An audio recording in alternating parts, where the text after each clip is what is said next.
நினைக்கிற மாதிரி இடம் இல்லப்பா இது. என்னவென்று சொல்லாமல் எங்க எங்க அழகு வந்தது.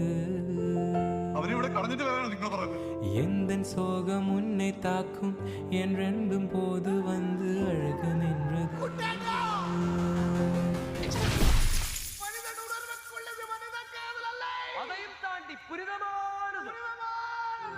மனிதனுனது கொல்ல இது மனித காதல் அல்ல, அதையும் தாண்டி புனிதமானது.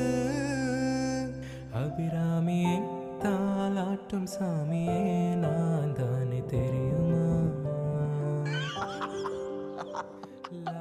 மனிதர் உணர்ந்து கொள்ள இது மனித காதல் அல்ல, அதையும் தாண்டி புனிதமானது.